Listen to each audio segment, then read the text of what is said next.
I'm Caleb Brooks with the AHSAA Radio Network. I'm at American Christian Academy in Tuscaloosa, Alabama. I'm joined by Chris Smelley, former South Carolina quarterback, former Alabama baseball player, and you've gotten to do a lot of things that a lot of kids grow up dreaming of doing. You got to not only play one college sport but two college sports, and you played SEC level at both of them. You passed up an opportunity to go play SEC baseball to play SEC football, and I kind of want to start there with you. When you were making that decision, first of all, how tough was it to decide between the two? Because you obviously loved both of them. Yeah, I mean, I was always more of a baseball guy growing up, and kind of like a lot of kids, always wanted to play Major League Baseball. And when probably around 10th grade or so, when college coaches started recruiting me for football, I don't know, it's just the allure of SEC football, would have been pretty tough to turn down. So, I had some big time coaches kind of coming into the school and meeting with me and all that kind of stuff. So my focus kind of shifted from baseball to football a little bit more there towards the end of my high school career. But I always loved both sports, and even when I went to South Carolina, I was kind of originally planning on trying to play both. But that's a little more difficult a lot of times than it seems. So, ended up just playing football there and had a great time. And, you got to go up and play, for Steve Spurrier, the old ball coach, wearing the visor just now, just like him. And to go and learn offense from a guy like that, a mind like his, how much did that pay off for what you're doing now? I mean, a ton of the stuff that I use, kind of comes from my time playing at South Carolina, and then obviously it's grown over time and stuff like that. But yeah, I mean, a lot of the calls are the same calls that I used then, and kind of adapted it into the offense that we use here at ACA. So Coach Spurrier, he's a coaching legend, and kind of really changed the game of football in a lot of ways in the 90s, and so being able to play for him was a pretty cool thing. Now that are able to really look back and appreciate it. Did you understand him at the time, like when you went to play there? I mean, he was Steve Spurrier at the time, obviously from Florida, but I thought that he even kind of upped his coaching legacy at South Carolina with what he did in that 3-year span there. Yeah, for sure. I mean, it was neat. It was kind of crazy the time he came to Tuscaloosa for the first time, and I think everybody in Tuscaloosa sort of has love to hate on Steve Spurrier from his time at Florida in the 90s and all that kind of stuff. So it was a pretty big deal, and it was really neat. But yeah, I think being able to play for one of the greatest college football coaches of all time is pretty neat. Then you got to kind of take advantage of the role where you didn't redshirt at South Carolina, right? And then that's why you were able to come back and play baseball at Alabama. And wasn't that kind of the situation that you went? Yeah, well, actually, I did end up redshirting. Okay. Did a medical redshirt my true freshman year, and then had 2 more years at South Carolina. Okay. And so then you ended up making the transfer to Alabama. Okay. Yep. And so when you made that decision then to go and play baseball, what was it? Did you miss baseball or? Yeah, I mean, just some different circumstances at South Carolina. I sort of lost a little bit of my passion for football for a while, and so ended up making a big move and coming back to Alabama, and was hoping to be able to get in 2 years, but I had to sit out with the NCAA transfer rules. Didn't think I was going to have to originally, but trying to pick up SEC baseball wasn't easy either after not playing for so long, and so but it was a neat experience, and looking back, there's really not a ton that I would change, so just people I met and relationships that I had through both places was a great thing. And your family itself was well known around here. You had your brother as well, who was a big time athlete, and a lot of people talked about him. And so growing up with the amount of attention that you got, that he got, that your family really got, what was that like? Because not a lot of families really get to go through that.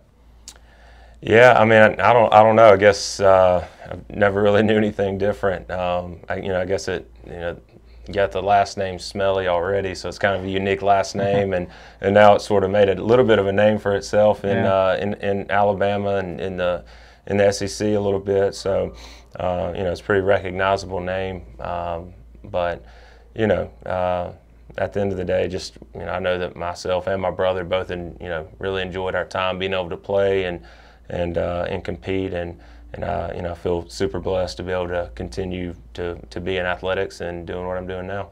And you know, you didn't get to win a national championship with South Carolina, but your brother got to win one. And when you saw him accomplish that, you know, what was that like for your whole family to see him get to go and be a national champion? Oh, it was great. You know, I can remember. I'm not exactly sure the year, 2011 maybe, when they played LSU for the second time down in the I guess in the Superdome, and we were at the game, and it was great. As I know I would always get more nervous watching my brother play than I ever did when I was playing myself, honestly. You know, just want things to go well, and just, man, loved watching him and supporting him, and you know, he accomplished a ton of great things as a player. When did you know that you wanted to become a coach and coach football? I mean, honestly, I got a degree in business, like a lot of guys do. You know, just not sure what I wanted to do. And when I finished up at Alabama, I went and worked medical sales for a year. So I was driving back and forth to Birmingham and kind of all over the state, visiting hospitals and doing stuff like that. And didn't really see that I wanted to be a coach.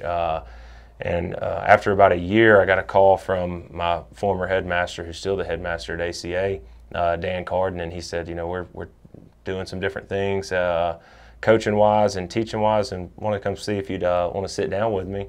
And so I went and had lunch with him, and you know, talked about possibly getting involved in coaching. And you know, I guess it was just sort of the direction that the Lord had on my life. And you know, now I couldn't really see myself doing anything different at this point. Yeah.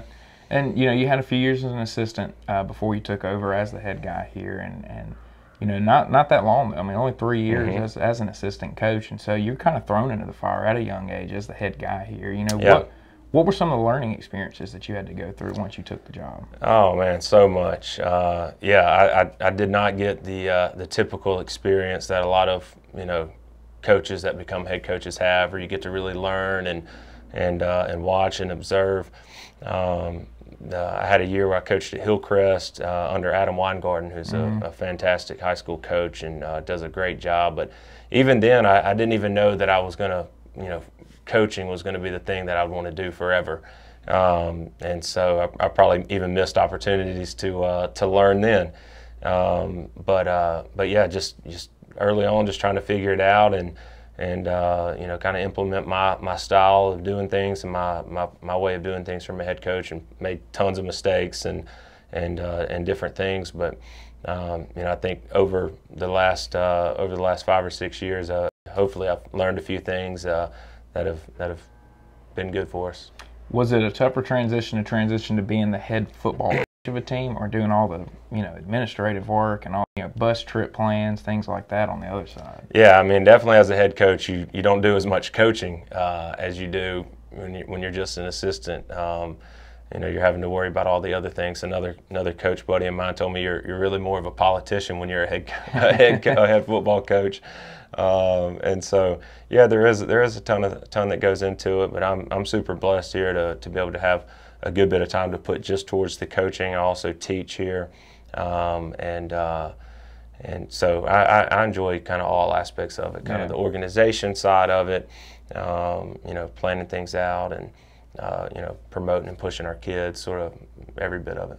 How thankful are you to be back where you went to school? You know, back where you were. Oh, it's great. You know, this ACA's grown a ton since when I graduated here. We were 1A for forever. Yeah. Kind of quickly moved up 2A, 3A, and now this is our second year in 4A. So this school's really grown in Tuscaloosa, and thankfully our football program has kind of grown a little bit with us as the school has grown. And we had some growing pains there, kind of moving up, and I'm just excited about where this team is now. And, you know, yeah, you guys did have a few growing pains, but, you know, last year, first year up at 4A, you played really good football a year ago. You've been able to kind of carry that over to this year in your second year at 4A. And what is it, you know, over the last couple of years that has helped y'all play as good at football as you've really been able to play? I think it's just a combination of a lot of things. You know, one, we've just got a bunch of great kids here. Early on in my time as the head coach, you know, we were sort of trying to rebuild a program. We started out with about 35 players, and we've gotten that number up to about 60. And the kids' attitudes have been great. You know, kind of we don't have any complainers or detractors on the team. Sort of created a culture and an environment where we're going to come out and we're going to work hard, we're going to do the right things, we're going to support each other, push each other, and this group of kids really loves each other. They want to be challenged by their coaches and really pushed. So I think that's kind of a big thing. I feel like our coaching staff's grown over the last few years, and these guys do a really good job. A great group of young men, a great group of men that push our players and try to put them in good positions to be successful. But just kind of a combination of trying to do a lot of small things right over a long period of time, and now the program's kind of grown a little bit, and it's exciting to be a part of. Yeah, I mean, you're sitting here with a 5-0 record, this year, and what are some of the things on the field that you guys do, really good that's really helped y'all get to where you're at right now? I mean, I think it starts with defense. Our defense does a really good job of playing sound, fundamental football. We can mix up and give different looks to a team on any given Friday. But we play tough football. We practice hard. We practice physical, and I think that carries over into the games. And our defensive coaches do a great job of having our guys prepared every Friday. How are you guys putting up so many points? I mean, you put up 84 points in a football game. Yeah, not exactly sure how that one happened, but just guys, again, at the end of the day, it comes down to the players and guys that you're putting out there on the field. That do they want to be good? Do they work hard? Do they do all the little things right? And when they do, then you'll see some positive things happen. And so, we've got a great group of football players. Our quarterback, Lawson Pratt's a senior. This is he's a 3-year starter, so that definitely helps. Having a senior quarterback who started for 3 years and has a lot of experience, but also some skill players that have been in our system now for a couple of years that got a lot of great experience last year, and most of those guys are back. Our offensive line has really gelled together. That was kind of our big turnover from last year to this year. But I feel like those guys have sort of taken on that challenge and sort of created a little culture within the team as an O-line and as a unit. And so just kind of put all that together, and some good things happen sometimes. You bring up Lawson being the quarterback. Obviously, you were the quarterback, and we already talked about being under Steve Spurrier, who was a great quarterback coach. And so, how much are you using that experience now to help coach him just individually as your quarterback, knowing that that's probably the most important position on the offense if you're wanting to score some points? Sure. I mean, Lawson is just a really good player. He's a great athlete. Which is a huge thing for a quarterback. He can really run. He can move when things go bad. He can improvise and make plays. But he's also super smart. He's a student of the game, and so he's a guy that wants to really understand and break down football and know the ins and outs of defenses and what we're doing to attack defenses. And so I think it sort of starts there. He wants to be challenged and coached hard too. And Lawson's one of a bunch of kids on our football team that do things the right way, and make the coaching experience fun and enjoyable for me. Obviously, like we mentioned, you're having good success right now. How do you continue it? How do you keep these kids working hard and not let them get complacent with what you guys have done so far? Yeah, that's one thing about this group is that they don't really have a complacent bone in their body. All through the summer we worked really hard. We hired a full-time strength and conditioning coach here at AHSAA, and he's really challenged those guys in the weight room. But going into fall camp through the dog days of summer, even though it's still feels like middle of summer right now, these guys just they're ready to work. They're hungry. I think they got a little bit of a taste of real success last season, and we're real close there in the third round of the playoffs versus a great UMS Wright team. And so I think that all that's kind of fuel on them, and has these guys ready to work and compete, and they just enjoy getting to enjoy the high school football experience. Yeah, and 7 home games this year. I mean, how big is that also to get to play here? Yeah, 7 different times. Yeah, no, it's a huge thing. Our whole community sort of, kind of rallied around the football team and our cheer program, dance program, our band. All of them just do such a great job. And Friday nights at AHSAA at Danny Logan Field is a fun place to be. We got a loud student section that gets a little rowdy. And so, every bit of that just makes it a great experience and a fun time for the group. Well, I really appreciate you taking time to sit down with me, let me come here and visit you guys. Y'all playing really good football right now. I'm looking forward to seeing, if y'all can continue that and seeing how this year ends up for you guys. Yeah, you're welcome back anytime. Thank you. Thank you.